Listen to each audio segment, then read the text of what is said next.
Hello and welcome to Indie Radio. I am Kinte, and this is episode 1 of a brand new show called What's Good. What's Good is a program in which I will do one-on-one interviews with thought provokers, thought leaders, people who are cover a lot of different social, from entertainment, from people who may be athletes and whatnot. And what I want to do is show them in a light that maybe they don't get an opportunity to show. Um, I'm very excited about doing this. This show won't have any kind of um, schedule. It's just kind of like whenever have the opportunity to sit down with somebody pretty cool, we will do it. So my first guest, this brother, I've known for a while now. I had the pleasure of meeting him on this old platform called Blab, and I'm just this brother is just doing big things, and we're gonna get to some of the things that he has going on. But what I'd like to do is start off by allowing you to say a little bit about who you are and give us a little background into you. Hi, well, my name is Ryan Perez. I am owner and founder of. My name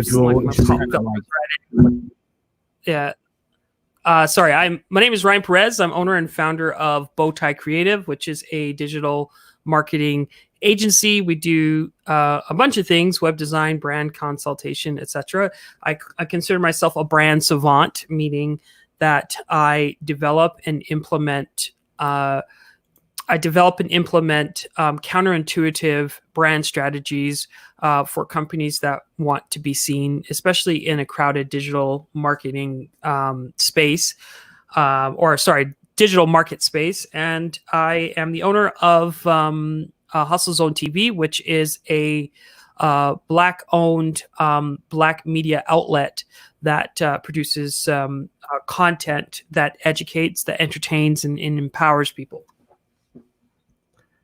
Yes. And one thing I love about what you do is you do things like a lot of us, like I'll be honest with you. When I first started doing things online, and shoot, even today, I didn't know what the hell I was doing, right? I'm just, trying to figure it out, push things out there. I listen to people on the street give me bad advice, it sounded good, so I just run with it.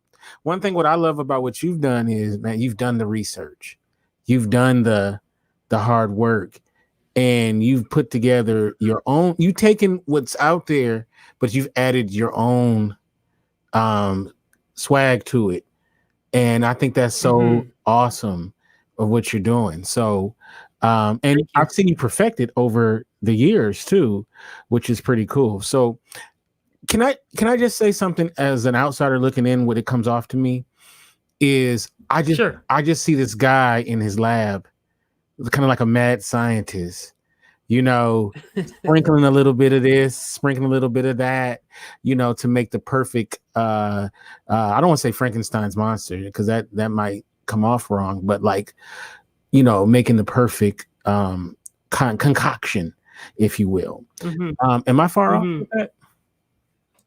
No, you're not. I mean, I am a mad scientist. I used to call myself the wizard, but I think some brands of mine is a little bit more. It kind of touches on my personality and in how I approach things. But my story started when I was in my early 20s. I was was going through transition in my life, and I met this guy named David Bowman, who was he wasn't the godfather of the mixtape because mixtapes were before he was, but he was a guy that actually invented the Personix mixtape. And the Personix mixtape, you could go into a record store in the 80s, and you would be able to in a matter of seconds create a album with different types of music. And this was obviously before Napster, and obviously before Spotify and whatnot. So, through his mentor, like him and I met at my other mentor's house, because my mentor is an accomplished musician, and he was going to set up a computer system, a record label in his home, and him and I had to take the bus together. So, upon riding the bus with him, I told him what I wanted to do. Because at the time I had a rap group, and I said, "Hey, I wanted to create a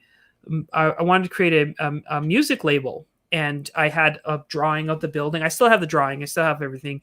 A drawing of what I wanted. I wanted to have printing. I wanted to have graphic design. I wanted to have all this stuff in it. I wanted to be like the new age Motown and develop artists from within. And he said, "Well, why don't you do it online?" I was like, "Oh, that's interesting." So we pretty much started crafting up ideas before there was ever a Facebook, of creating a social media community and really taking back the because at the time the record labels were dominant. They were the ones that were, you wanted to, as a musician, starving artist, you wanted to aspire to be a part of the record labels. But when you break down the way that the record labels are set up, they're pretty much glorified loan sharks. So we wanted to create a social media network that will allow artists to sell their own music and be able to distribute it without having to rely on the record labels. So, during those times, we created the music cards where you could, like prepaid music cards, you could buy music. Online, we had ideas of online spaces where you can actually see people, kind of like a virtual simulator where you could see people and exchange music. We had all kinds of ideas, and none of it came out because we were so ahead of our time, and technology was so limited. We were just approaching Web 2.0 that we couldn't really come to a conclusion on what we wanted to do. And if we were successful and we had investors to help us, we would have had the first Facebook. So my entrepreneurship, life started then, and I was so hurt that I couldn't get anything to work. So, since then, my goal was then, and the company was called Cicada. My goal then was to be able to take a artist and make them famous overnight. Just to be able to apply certain things and just to make them famous overnight. So that means they come through Cicada. We work on branding, we work on image, we work on music, we work on all these things. And then they come out an artist, and then they're ready. They have a website and they're ready to sell their music and whatnot. My ambitions have never changed. I've been kind of going, I just couldn't get my head, because we were so close in coming up with a product, but it just the company fell apart. So, I am a mad scientist, because I still want to know, how can I take an artist and make them famous overnight? And obviously with Instagram and a lot of, social media companies that are out now, yeah, you can be famous overnight for videos, but I'm still trying to figure out ways to, really come to market, creating content on the fly, using less resources, not using any, and eliminating a lot of waste, and coming to market as fast as I possibly can. And that's what I do. You'll notice with me that I'm on the ball all the time, just producing content. And it's like it's just like a machine, because I've created systems over time to be able to allow me to adapt pretty quickly. I love that. At this point, when I first got out of high school, it was hard to make content. You had to actually have money and actual know-how, right? Mm-hmm. And so it was difficult. Like, you really had to kind of, get educated and have some money and all of this stuff, right? Now, with technology, you really don't need that much money. You don't even need a lot of talent, right? You can actually just do your thing, man. And you can learn on the fly. And so many of our great talent now, they basically were self-taught, right? And it's good, and there's good and bad to it, right? The barrier of entry is definitely changed, right? And I want to welcome everybody who is here as well. One thing though that I always say, right? Because like, I'm in filmmaking, right?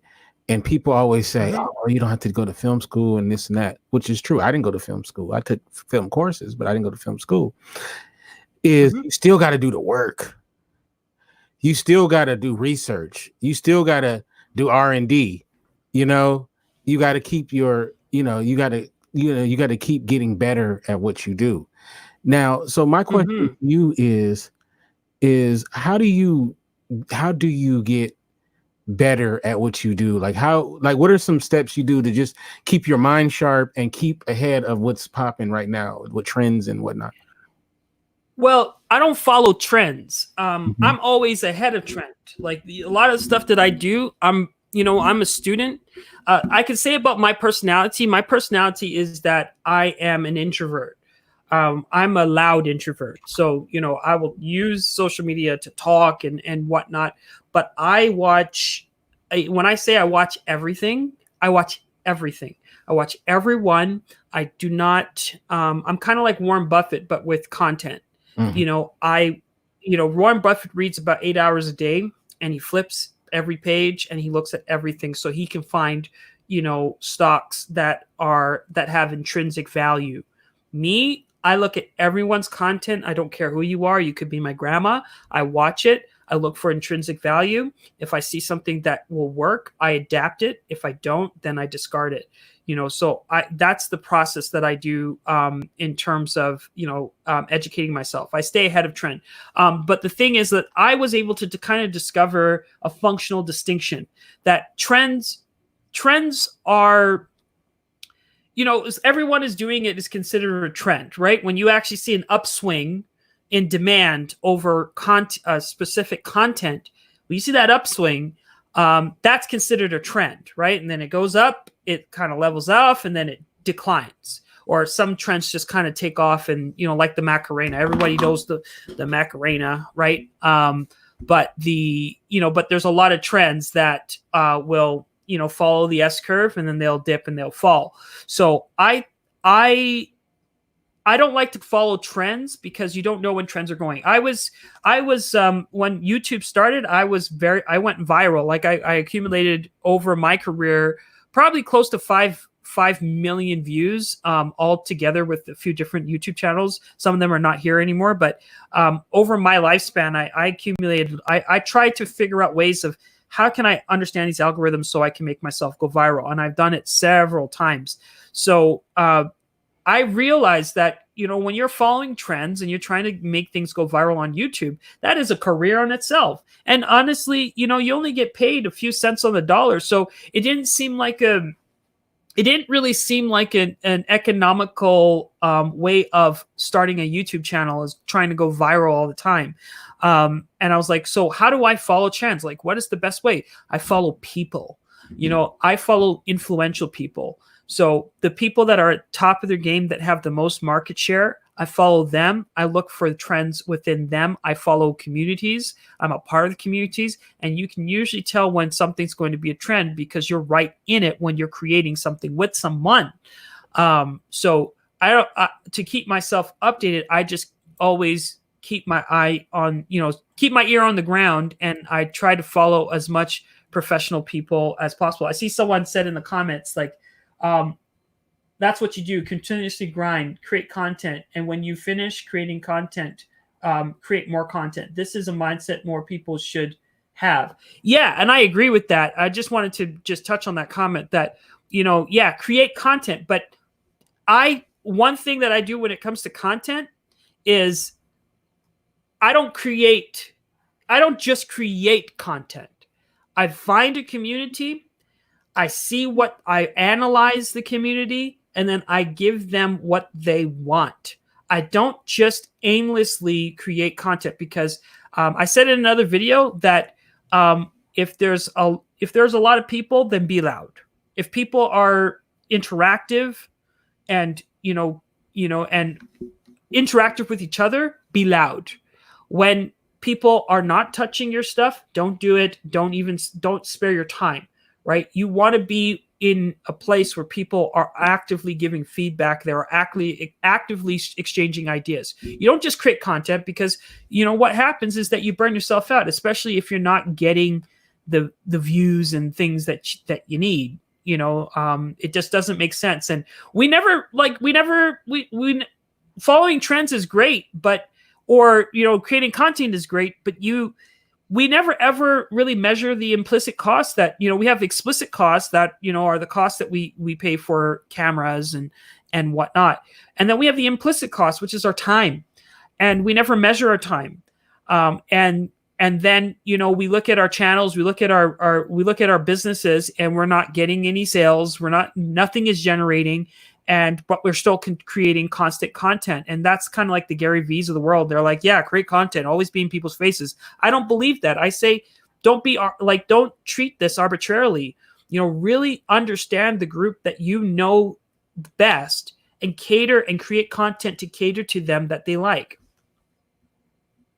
So that was kind of two comments in one, but No, that's I feel you. I'm not a big trendy person myself. I always feel like the thing what you want to do is you want to be the trend. You want to be the thing that people are gravitating to. Like I always have these arguments with people who like, okay, this is what is going on right now. We need to be on that. I'm like, no, I hate doing that. Like I hate doing the thing. I mean, unless it speaks to me. Like if that trend, which it almost never does, but if it actually does speak to me and I want to feel like I want to add to it in some real way, then maybe I can see myself doing it, but I wouldn't do it just for the sake of being, what the thing that is popping right now. And exactly, this is okay. And I'm gonna kind of reiterate something to a certain degree about what I said earlier. It is like when you start these things, man, there is no book. There is no, I mean, there's no, you just kind of do it in a vacuum. If you're fortunate, you have a friend like Ryan, or somebody who, what I'm saying, who knows what they're doing in this. Yeah.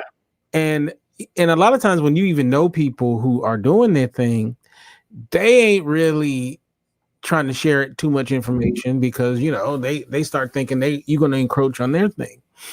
And so you make a lot of mistakes, right? You make a lot of mistakes. I'll give you a good example, right? So I used to be a podcast consultant like years ago before I even really started doing podcasts. And I had a client who was she wanted to do a podcast about mental disorders, right? So part of the advice I gave her was find groups, because she actually had, a mental disorder that she was working through. So this was like, she wanted to share some of the things that she worked on, like she really cared, right? So I gave her some bad advice, right? I told her to find these groups where these people are sharing their thing and then kind of promote in there and, so what happened was she hadn't established herself as a member of that group. So what happened was she came in selling and was rejected like in the worst way. I mean, these people were mean and just, and it disheartened her.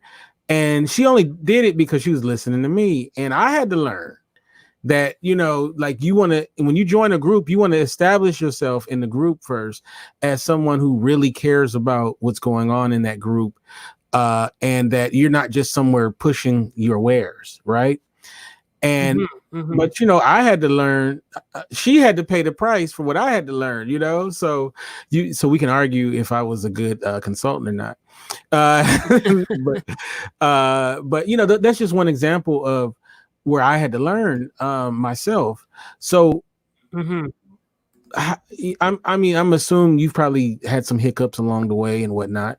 How do you take some hiccups and learn from it and press forward and try not to repeat, Well, with hiccups, I think that I'm a tortoise, and anyone that is on my team or people that work with me closely, they'll know that I'm a tortoise, and I make no qualms about that. Because I think that I take long times to make decisions. I have a lot of great ideas. I have a lot of things that I do. I don't, make I may make promises sometimes, but most of the times I don't keep them because, I kind of wait for the marketplace to kind of tell me what to do.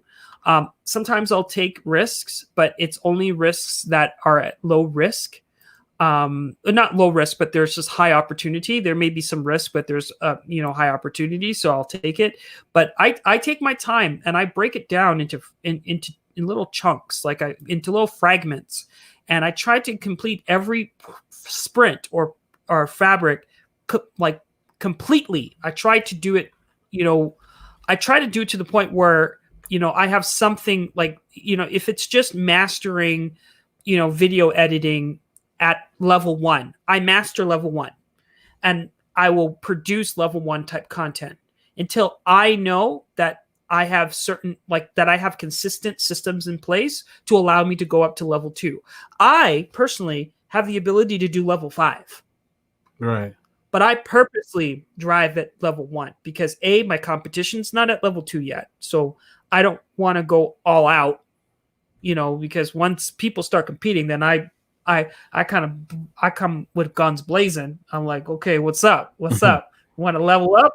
I've already leveled up because I take all the money that I make and I refunnel it back into my business. I've always done that. I'm broke, I'm cash poor because I'm always refunneling it back into my ideas. And I make small, and I always keep my operations MacGyver-ish. I use the simplest technologies to produce high-end quality stuff. Or I'll create my own technologies to create that high-level stuff so that I can just be able to hit people without something going wrong and then it affecting me, going out in a wrong way. Like, for example, let's say I can't pay my internet bill. I'm not going to produce content because if I can't pay my internet bill and I don't have enough income, I won't produce content. I don't care what you say. It's garbage in, garbage out. It's input in, output out, meaning that what you put into your business is what you get out. And if you don't have the money, you don't have the resources, don't do it. And if you really are jet set that you want to do this, then get someone to fund you, get the resources to do it, and make sure you have enough resources to be able to do it properly for at least, I give myself a 1-year stretch. If I can't buy a yearly subscription for a SaaS, software as a service, if I can't buy the program outright, I won't do it. I make sure I secure myself so that if I fail, then it doesn't hurt me. And I don't take big risks until I know for sure that it's the right time. But again, it goes back to my earlier comments. I read every page. I read every line.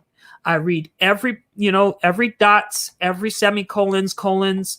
So, I know when to give an extra push and I know when to pull back, because I'm just taking the time. And the biggest key thing here is you have to have patience, because a lot of people want to be, the thing is that when it comes to Justin Bieber's of the world, when it comes to going viral, and we're just talking about going viral here, there's so many other things that I do, but when it comes to creating content and whatnot, that you can go viral like Justin Bieber and be famous overnight. But those are anomalies. That's risky. If you want to follow that path, a lot of people just say, oh, he was, because everyone's like, I'm talented. Bebe down the street can rap. Let's just put it out on a video. And a lot of people tend to approach social media like that. And it's a gamble. It's just like it's just like hearing about the guy that won in the poker game or that won in the slot machines. We all hear that one story and then we go and play and then we find out that we are on the bottom end of the spectrum because we're gambling. We don't have a structured approach. We're not systematic. We don't know all the players. We're not really surveying the environment or the business or the marketplace for us to really decide how we're going to approach things. And that's why we fail. Big companies like GE and, a lot of the big companies that were established by guys that already had fundamental knowledge about the industry that they were participating in. It was rare for people to, you'll have, again, the anomaly, someone like a woman that created Spanx. She just wanted to create something. She created, I think, with at least $5,000. She created a product that made her a billionaire. I mean, there are times where you come up with product ideas and they skyrocket.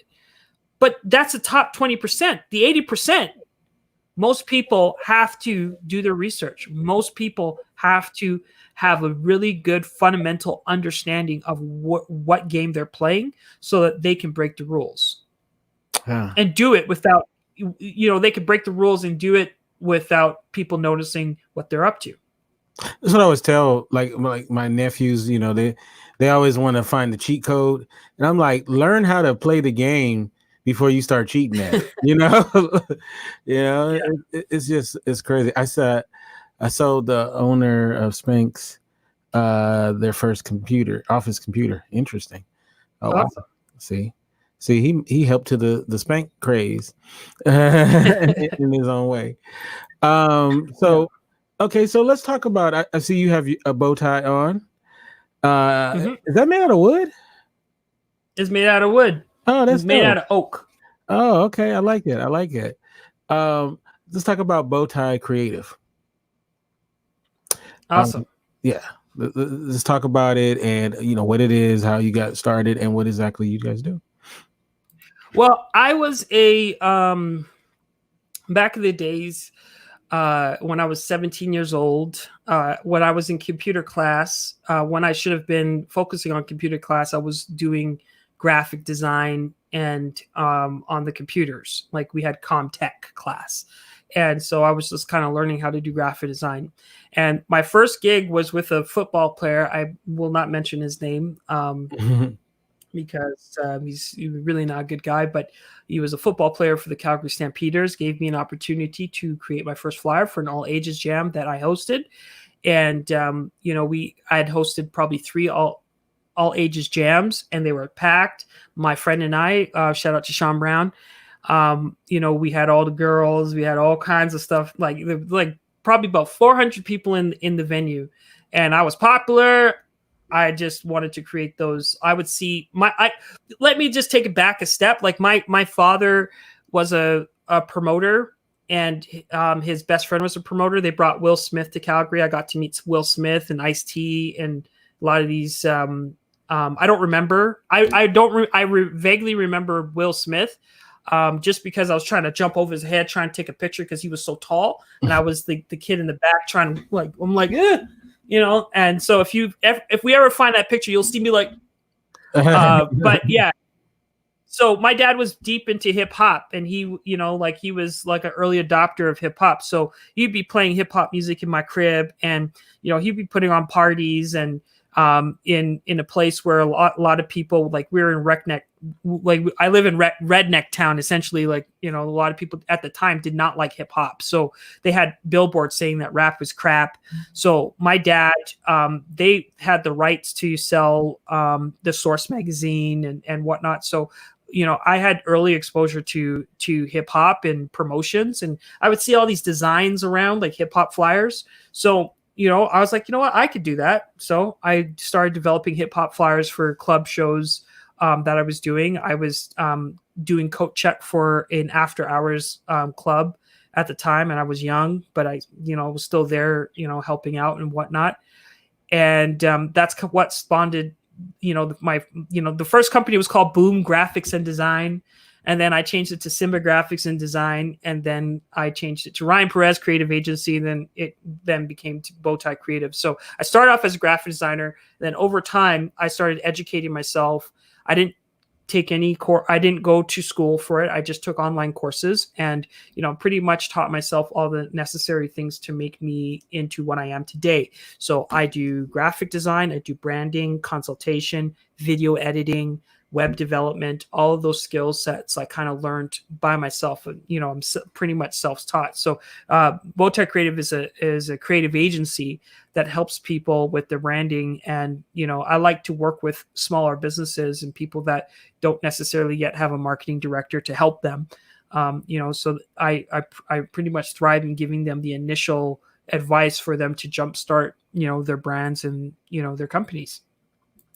Wow, that's wonderful. I mean, do you see, like, when you see success come out of the work that you do? I mean, besides getting compensated for it, I mean, is there a special sense of pride that you get when you help somebody?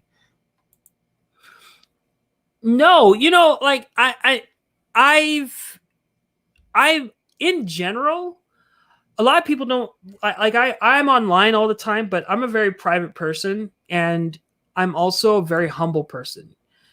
I've done a lot in my life, but I don't hang my trophies. I don't hang nothing. I always stay humble. I always stay grounded. I always I tend to forget about a lot of things that I've done for people. I don't wear it. I have a hard time even selling myself sometimes because I don't remember, what I did for people. But, I look back and it was just me being me. And I'm never satisfied with myself. I'm never satisfied with my work. And I do that by nature because if I get satisfied, then that means I stop learning. So I always look at things, I pick it apart. And like I said, I continuously watch my competitors. I watch what people are doing. And then I try to see, can I do that? Can I make it better? Can I improve on that? And it's just a constant growth for me because I'm going to be learning until the day I die. And and as long as I'm satisfied with what I do, the work that I do, I'm not going to rise above. Like I want to be a master at what I do. And I think a master is that pursuit of mastery is a forever journey. So, no, I don't find pride in what I do. I just, I'm always trying to learn to be better. I got to give you credit though, because I think I was like that for the longest.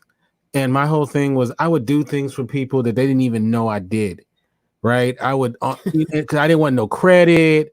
I didn't want, I just would, and then later I would find out that,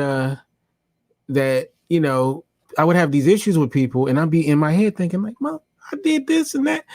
They didn't know because I never said nothing, So sometimes you do got to tell people like, hey, you know what? I got you through this door. And it's okay. So don't feel bad about sometimes doing that because people need to know what you've done. And so you can't be mad when they kind of are disloyal, but they don't really know what you've done. So but I get it though. I know the mindset of you just a doer. You set people up, you hook, you put them in position. So but it's a beautiful thing though when you can help somebody reach their goals and achieve them though. So and I think you got to also stay in the moment too, because you can't focus on wins or losses you've had in the past. You got to just keep moving forward. So so you got to you just have to elevate. But anyway, right, elevation, right. So when we talk about Bowtie Creative and we talk about some of the web design as well as the graphic work and whatnot, a lot of us, being that the barrier to entry is a lot lower now. So like before you needed a web designer to have a decent website, you needed someone, a graphic designer. Now you can kind of fiddle with it and make something that looks pretty decent. I used to be a videographer and, you needed a videographer back in the day. Now everybody got a camera on their phone. So now they think they can be a videographer. So can you talk about, especially when you're trying to get to that next level, how important it is to have a professional, someone like yourself, actually produce, these projects, like your web design, your graphics work, instead of kind of rigging it together. Just talk about how the importance of that, because people don't really understand. I don't What think. I would what I would say is that when it comes to hiring a professional takes the risk. Entrepreneurs are known to take risks. That's the definition of an entrepreneur. An entrepreneur takes the risk so that he can solve a problem.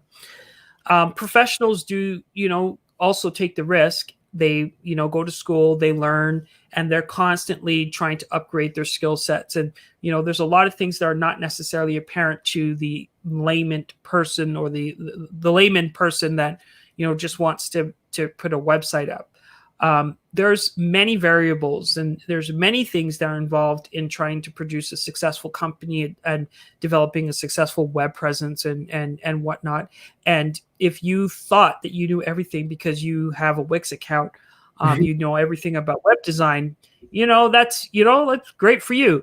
I think that I've kind of created this saying that I tell my customers. I say that when it comes to branding, and I'll just kind of give you a definition of what branding is before I tell you the answer, is that branding is pulling a narrative, creating a narrative out of a story.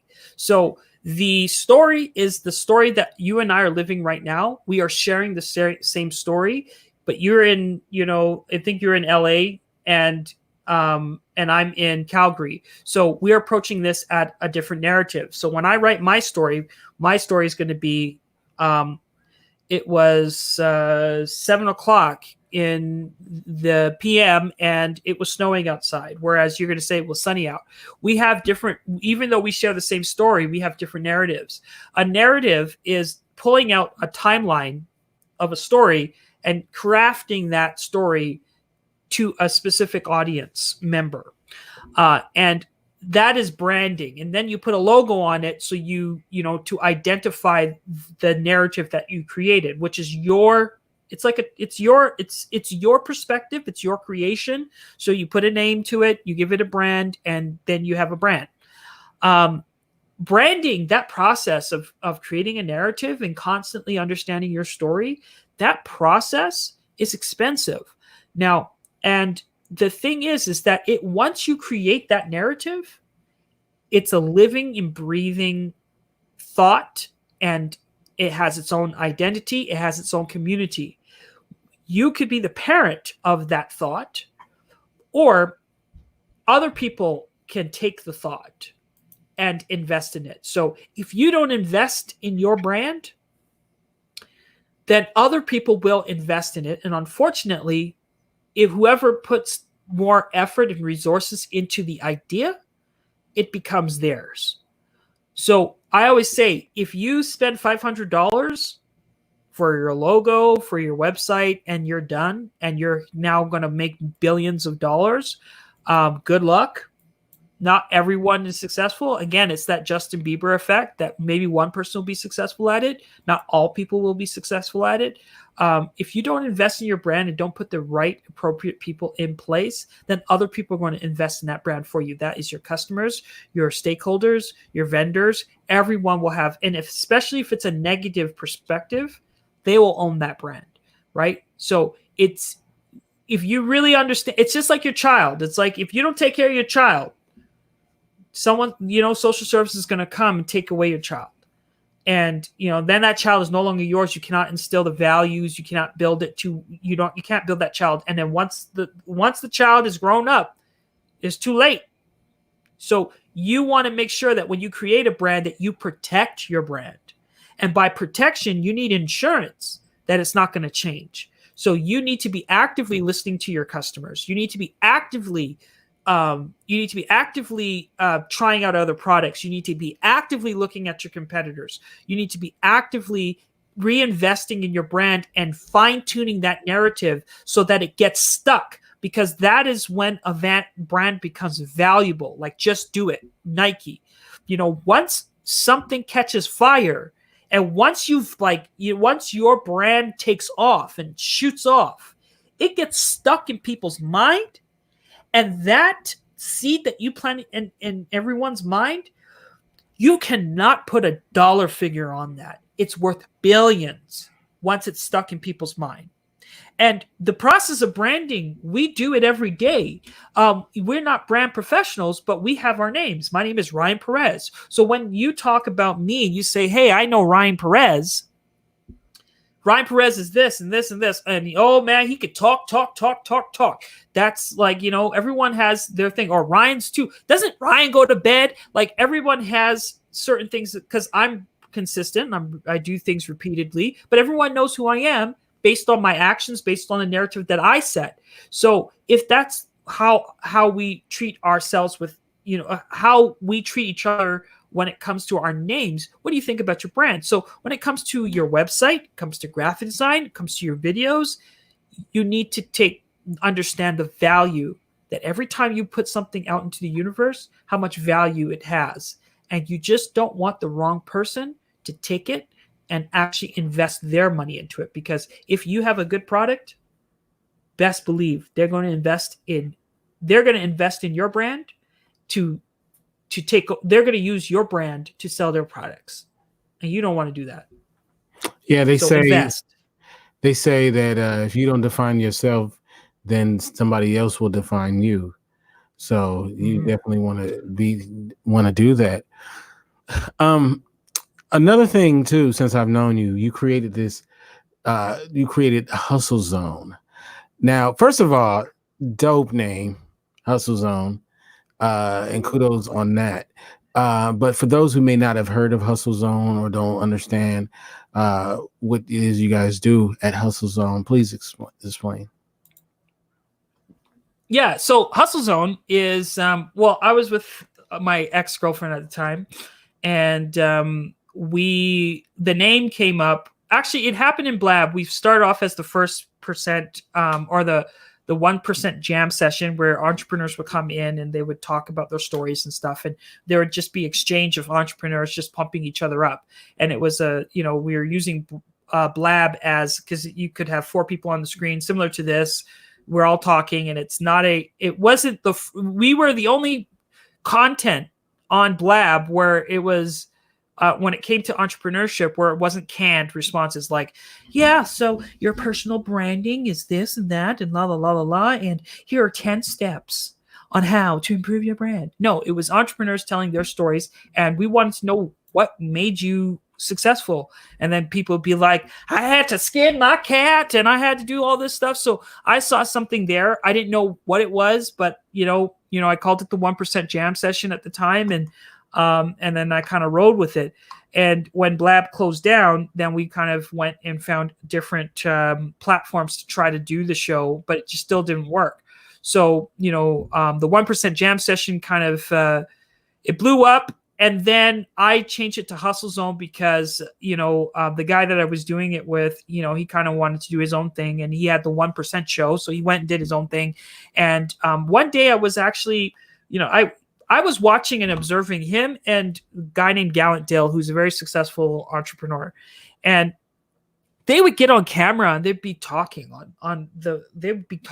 and I was just curious. I'm like, how are these guys just talking and everyone's just liking their content? And this is when Facebook Live was happening. So they come on to be like, you got to get it done. You got to get it happening. La, la, la, la, blah, blah, blah, blah. So I was like, Smart Ryan said, you know what? I'm just going to do exactly what they're doing just to test.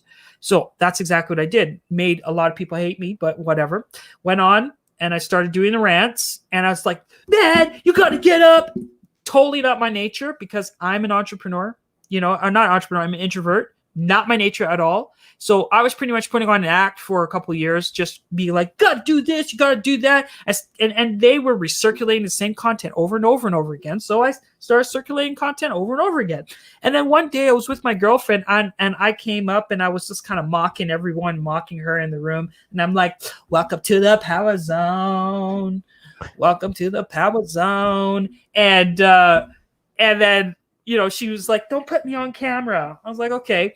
And then people really liking the power zone And then I forgot it was called Power Zone. So the next day I was like, welcome to the Hustle Zone.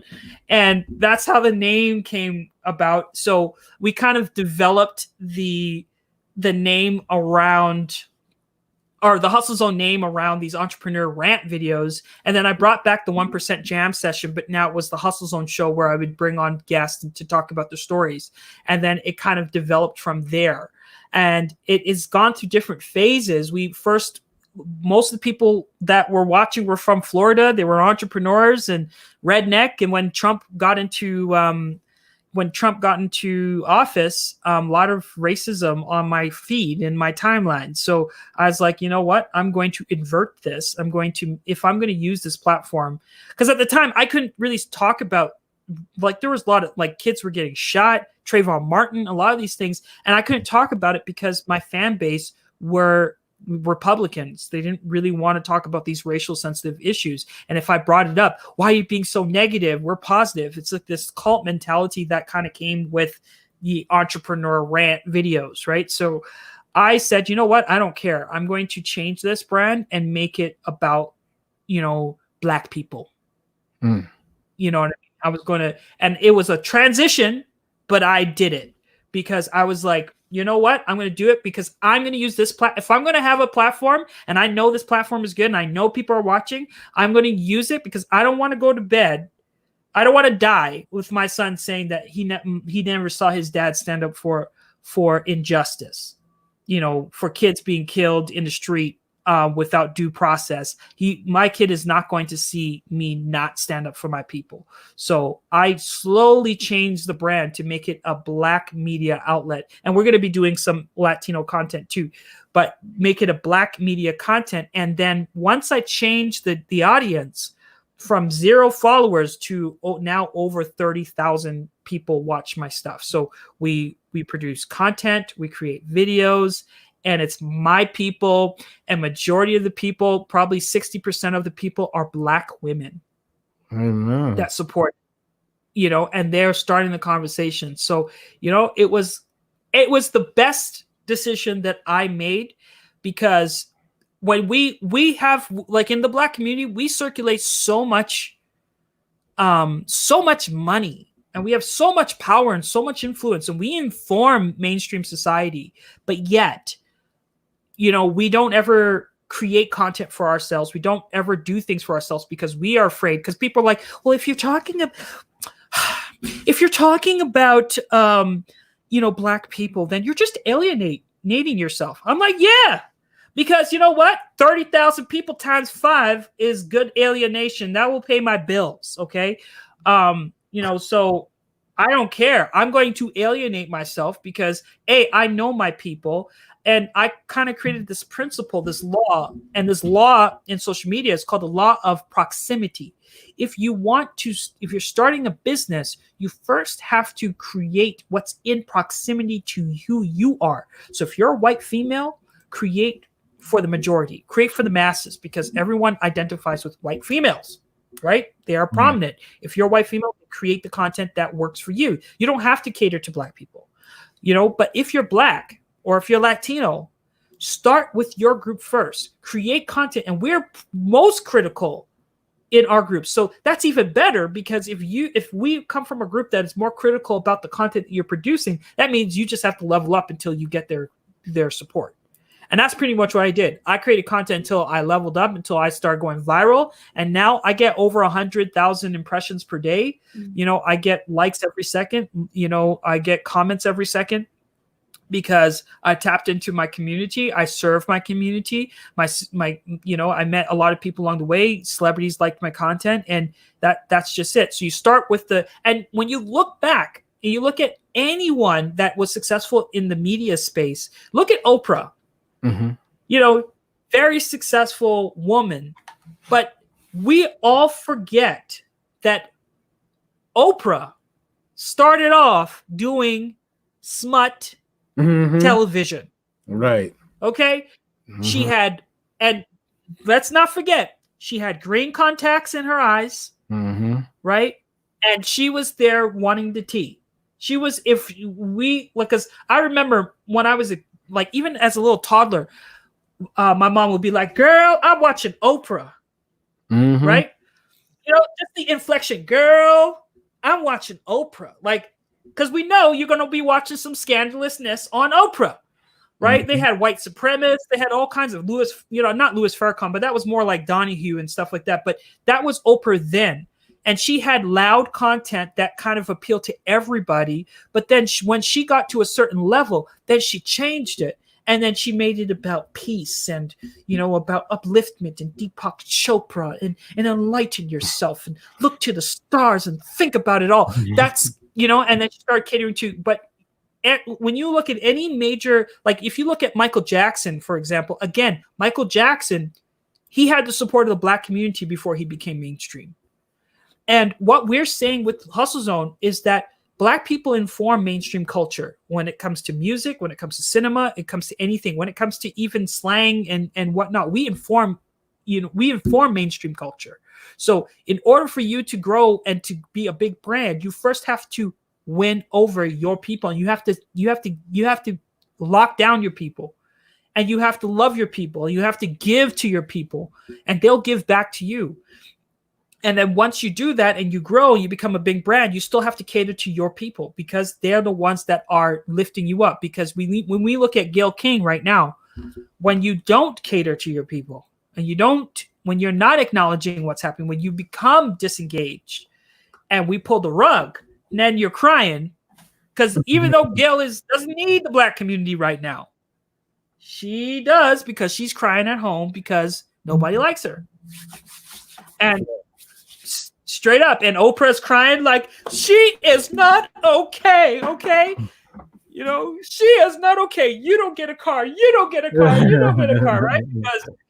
Because they forgot about who lifts them up, who informs the culture. Because if Snoop Dogg and all these guys is rising up and saying, don't follow Oprah, that's a generation that will never, ever, that's like, because white kids, Hispanic kids, everyone looks to these cultural icons for the answers. So if you don't cater to your people, if you don't serve your people, they won't serve you, and then you lose everything, and then you're left up to the wolves. Mm-hmm. So that's kind of what Hustle Zone is that we are creating content it's not for Black people, it's just starting here because we know that we are looking towards our community to help us inform what's going to happen and where's the trend. I just found the trend starts with our community. Wow. And yeah, I hopefully I'm not talking too much, but yeah, that's No. we're using this platform to create the content to inform the trends. And I'm always ahead of the trend when I'm in the Hustle Zone. When I'm out of the Hustle Zone, I'm not creating the trends. When I'm in the Hustle Zone, I can see what's happening. I can get the ear on the street. And, I prefer to be here. I love it. I love it. I love it. And how long have you been around with Hustle Zone? It's 5 years now. Wow. Man. It's almost 5 years. And it's been like, incredible. It's like, yeah. Well, it's no, 4 years. We're going on 4 years. Cause we started in August 2016. So it would be like 4 some odd years. Yeah. Coming up on your 4-year anniversary. No, that's dope, yeah. Man. That's dope. Hustle Zone. I see you got one of your hustlers in the chat room, Monica. Monica Black Diamond. Yeah. She's going to be running the Latino arm of it because Latino, a lot of people don't know, but Latino culture, a lot of Black culture influenced Latino culture. Right. So we are incorporating that portion into the Hustle Zone because we have shared experiences, and and Monica has been with me since July, I think 2017. And we've known each other though. We grew up together. Oh, okay. So she used to live in Calgary, and we went to school and whatnot, and we just reconnected. And she's like, "Hey, I want to help." I ignored her. I was like, "No, she doesn't want to help. I'm like, she's too pretty to be like working with Hustle Zone and stuff like that. She's probably just gonna say it." And I usually say, because a lot of people say, "Hey, I want to work with you.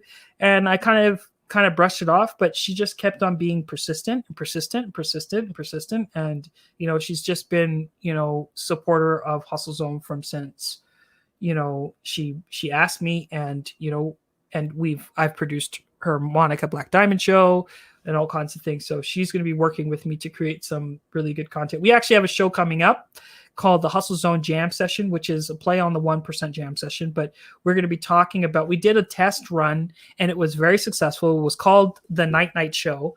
And we were talking about sex. We were talking about a lot of fun things late at night where everyone could just come in and share their experiences. And we had some wild conversations. Oh, wow. Just check that out. Yeah. Wow. Wild conversations, but they were good conversations. It was educational. We even talked about sensitive subjects, abuse. We talked about a lot of different things. So we're going to be having that only on YouTube now. You can, people can follow us, but in order to do that, you have to find us, the Hustle Zone VIP Lounge on Facebook. We have a group there. You'll only be able to see that show if you subscribe to that group. All right, I'm about to subscribe so I can be a part of the conversation. That's pretty dope. I love it though. I love it. Yeah. So that's pretty cool. So you got, you have Hustle Zone, Bowtie, Creative, and you're producing content. So it's 2020. Do you have goals that for 2020 specifically, or is it just you're just cruising ahead and it's gonna come? Well, now what I've been doing is I've been saving my money, and just I bought into a social media network. Don't know, it's not the most great looking one, but it is my own. Mm-hmm. And also working on my own video marketing strategy and kind of creating content for YouTube, but I want to create my own video platform. So we've been working on that. So I pretty much want to be self-sufficient from all social media by the end of 2020. So we should have our website up because we have everything purchased. I'm working on it now. It's just, it takes time and resources, and we're just getting the resources together. But yeah, we're creating a micro community here. We want a place where it's for us, by us, where we can all participate and get off of these social media networks that really are we're surrounded by people that we don't, not all that we don't like. We don't like the content that we see.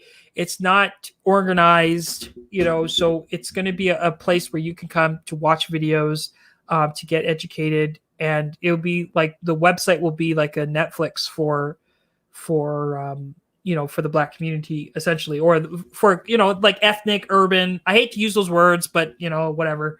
I hate to use those words because I just want to say black, black. But we do have people that from different cultures that participate, and we're not alienating those cultures. We're just saying we want to create something that is powered by the Black experience, because we are just like Tyler Perry. I just believe that once you own your own platform, you can say what you want to say. And I don't want people to pull the rug out of me. And I want my son to be able to take over this business one day and, make it something, not, have it bought out, or, because I had a few things that happened, like Facebook has done some shady stuff with me. YouTube has done some shady stuff, and you rely on these platforms. And once you build a community, then they take it away from you or they shut it down. So we're kind of working on our own independent strategy. I love it. You got to do it, man. You got to do it, or, because you're at their whim. So you're definitely at their whim. So, and they'll gut you for nothing. So, but yeah, I'm very happy with what you're doing. I'm glad that you are producing your content, and you are moving forward. Hold on one second. Sorry about that. So that's okay. All right. So we have people in the chat room. I want to give them a shout out that came through to check us out. Drew is in the chat room. Maya. Monica, what up? Roberta is in the chat room. D, I see D in the chat room. Steph was in the chat room as well. Taylor was on Periscope. Um, and earlier we seen Carlos. We've seen let's see, anybody else I'm leaving out? I know Carlos, Lauren was here, and Larissa as well. So big shout out to all those people. So now one last thing before we go, and look, I gotta say this. I know you don't always. Oh, Dana is in the chat room too. Big shout out to Dana, who I just met today. Who's she's doing her thing with podcasting and stand-up comedy and such, and she actually lives down the street from me. So I met her through a good friend of mine, and so she wanted some information on podcasting and such. And you've come to the right place, because not only do you get my knowledge, I'm gonna put you with Brother Ryan, who can help you as well. And there's a lot of people that are in this chat room, so I can't let you go without asking you this. I know we were here to talk about Hustle Zone and social media and marketing and whatnot. You know what I'm gonna ask you about, because I'm a hip hop fan. You're also a hip hop artist, and I know about content. You dropped this record out last year that was really, really good. And I really enjoyed it. And you definitely have a gift, my brother. And we just want to know, man, are you got any more content coming out? When am I gonna do your music video? Like, you know what I'm saying? So hey, I would definitely get you to do my music video. I've seen your stuff, I've seen your work, your demo reels and stuff like that. And I'm very, like, my music is dark. A lot of the old stuff is dark, and I've seen that you have a little darkness to your videos as well. So I think we could get along in that regard. I've gone through a metamorphosis, and I've gone through a metamorphosis. I've changed. A lot of my older music was filled with anger, and it was a concept. It was I went by the name of B Nelson, Babyface Nelson, because I had a baby face, but you couldn't, you didn't understand what was behind the baby face. There was a lot of pain and a lot of, like, I was into a lot of, bad stuff when I was growing up. As a kid, it wasn't really bad, but like, I was just didn't really have a purpose or whatever. So my mentor, who came in to change my life, he said, he's from Chicago. He's like, man, Ryan, you like Babyface Nelson. We're gonna call you Babyface Nelson, because I would meet people, and at the time I was just changing and conditioned. They were just changing me and exposing me to different things, and everyone thought, because I was really nice, I was really polite. That's the way my mom, because we come from a Trinidadian family, you get your butt whooped if you were not polite. So I was polite, and so a lot of people would take that politeness as of a form of weakness, and they would be joking around. And then my mentor, who is a 5th-degree martial arts expert and whatnot, he'd be like, well, he's Babyface Nelson. You know what I mean? Like, don't let the babyface fool you. So I didn't want the baby face. I didn't want to be associated with gangster. So I cut the baby face and I put B. Nelson. And I kind of, created a character out of it so I can get certain emotions out in my music. And I used to do shows. My shows were crazy. I had dancers, I had interludes. It was like watching a movie. You know what I mean? Like, I come out with contact lenses and makeup, and I would just get very creative with it. And and then I had a kid, and then that changed everything, because I couldn't pretty much go to all the hip hop shows anymore. But we were killing it at the time, and and obviously I had my rap group, All City Music, which was a positive hip hop group, which won me award, the Calgary Western Legacy Award, for transforming a lot of people's lives.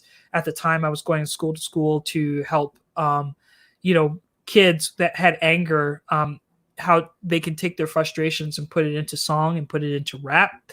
I think I might even bring that up again because I really enjoyed helping people write their emotions and feelings through rap.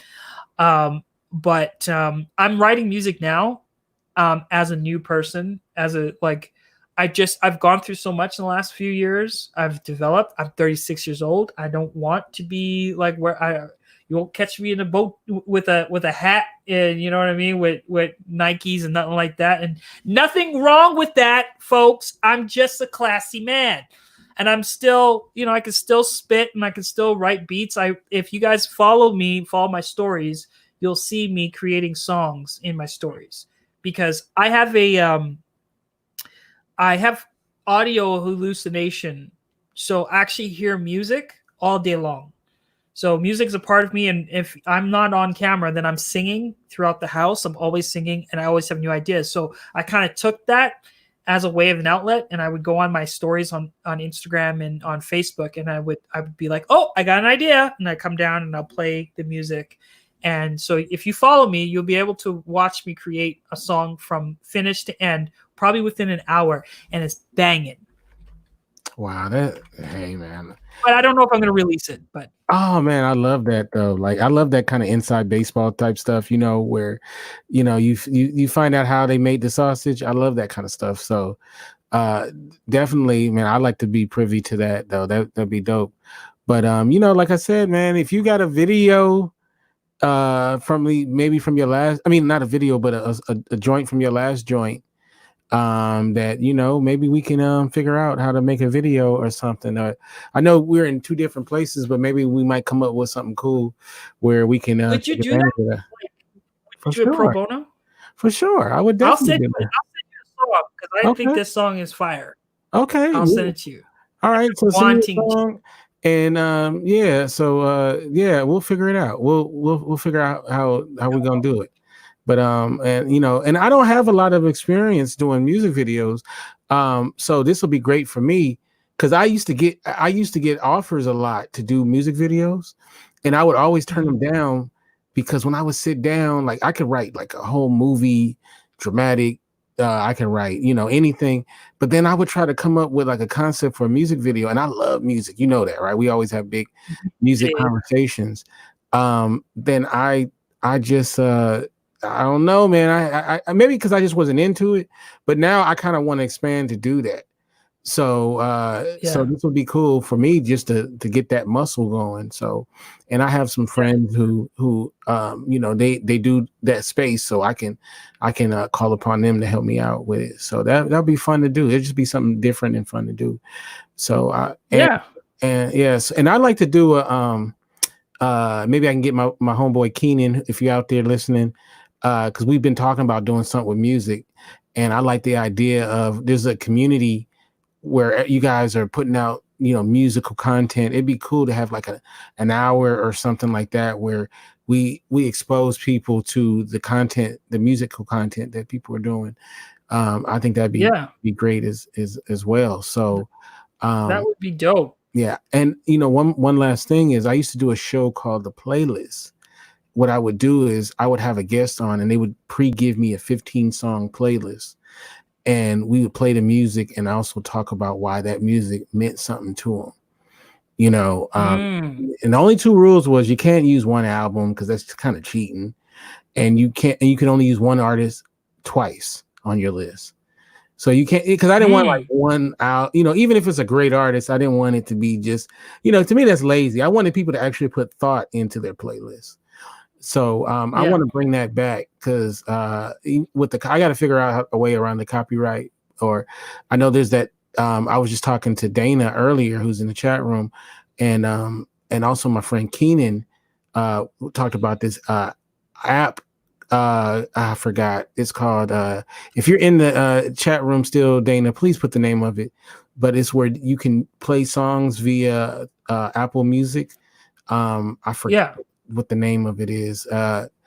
Me and Keenan played with it once before, and she said there's changes to it that's pretty cool. So I would love to do something like that.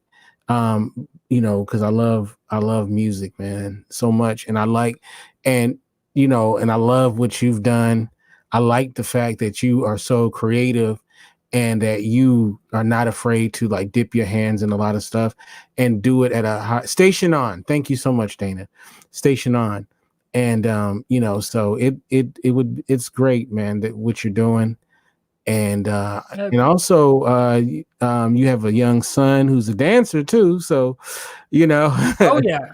so We that's pretty got we dope. got talent in the home. Like he is pretty talented himself. He has a good pitch. He could sing too. He dances. He's just like his parents. His mom is a professional. She's a jazz dancer, so she does that professionally. So, he comes from a family that likes to perform. But Malcolm, he is my pride and joy. You know what? I'll be proud when I see the young man. So, I've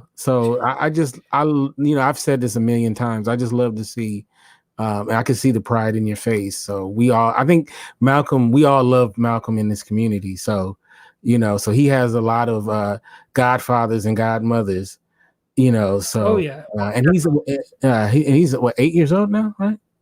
Is he 8? Yeah. Oh no, he's 11. He's 11? Nate. Yeah, 11 Golly. in 1 month. Yeah, he's kind of grown like a weed, but Malcolm is 11, man. Malcolm is he's my pride and joy. But I named him after Malcolm X because Malcolm X we like Malcolm X was my the most inspirational person for me when I was growing up, and my life kind of mimicked his in a certain way, not in all of the ways, but it was kind of like I met my father for the first, like I found out that I found out that my father wasn't my real father, and I went on this journey and I met my biological father's best friend. He gave me the Malcolm X biography and kind of changed my life. And I watched the movie and I was like, oh my God, this guy is brilliant. This guy's amazing. So, we didn't know the sex of the baby. And we decided that if it was a boy, we would name him Malcolm, or if it was a girl, it would be Sarah, named after, his mom's mother. So he was a boy, and we named him Malcolm. Yeah, that book changed a lot of lives. My father credited that book for changing his life in so many ways. So, and the author is the reason why I have my name, Kinte. So Alex Haley. So my parents met him when my mother was pregnant with me. So that's how I got my name. So was they met him and he told them the story of Kunta Kinte. So this is so cool. So how can we get you in social media? What should we be on the lookout for? You can find me at Bowtie Creative. It's BOWTIE KREATIVE. You can find me at Bowtie Creative or bowtiecreative.com. And as you can see, I go by the name Brand Savant. You can find me on Facebook. On Instagram, you can find me by Brand Savant or Hustle Zone TV, Hustle Zone, and Bowtie Creative. So any of those social media handles, you'll be able to find me. And and that's pretty much it. And you can find me at Kinte F on Twitter, Kinte Ferguson. I probably should have put my whole name because people don't get my name right. It's FERGERSON. And that is Instagram. And of course, our website is indyradio.org. That's INDYradio.org. I'm going to try to do some more of these coming up soon. Who knows? It might be tonight. I doubt it, but you know what I'm saying? It could be tomorrow, but for sure on Monday night, we will be doing a special episode of Men and Women Talk the Mars Venus show. We're going to change it up a little bit. We're going to do our list of our top 15 Black movies of all time. So keep on the lookout. Awesome. So I got to write down my list. I know what's on my list. I ain't going to tell y'all, but definitely though, we're going to talk about our top Black movies. And as I keep saying, Cool Runnings is not a Black movie, even though it has 4 Black guys in it. It's not a Jamaican movie either. So yeah. So, but with that said, you guys have a beautiful rest of your night. Thank you. And God before we go, did Hey, Kente. Mm-hmm. Oh, Yeah, are we still live? yeah, we're still live. Did you want me to spit a few bars before we left? Oh I thought you were yeah, going to ask me. please. Yes, please. Okay. me. This is a song called I Move Along. It's dear to my heart, but it was what I was going through when I was a kid. And I usually spit these bars because they're probably the most realist to me. Hopefully I don't forget them, but I will spit them for you tonight. I'm usually an introvert, but I got a little bit more energy than I thought. So let's do it. So, yo, it's suicide. They kept me living off the edge, afraid to go out because of fear of my bloodshed. I was a victim of my own perception, like an optical illusion. What appears so may not be the truth. And what you got to do is break the devil in you. And it's the devil in me that makes you fear the power. What you can't touch, you can't see, you can't control, but you got to believe. Nature doesn't deviate from its own course. What decision you make, brother, it's your own choice. It's a win-win situation. It allows you to learn from all the problems we be facing, thinking about all decisions that we make. 70% are wrong anyways. Some things seem hard to cope, but it's mind over material things. You got to prepare what the Father brings. I move along. So there you go. That's what's up. You know what? We need to make this like a thing. Everybody that comes on got to spit. You know what I'm saying? That is dope. Thank you so much, man, for sharing those bars for me. And we're gonna get that video done this year, man. I'll be excited to do it, man. So thank you so much.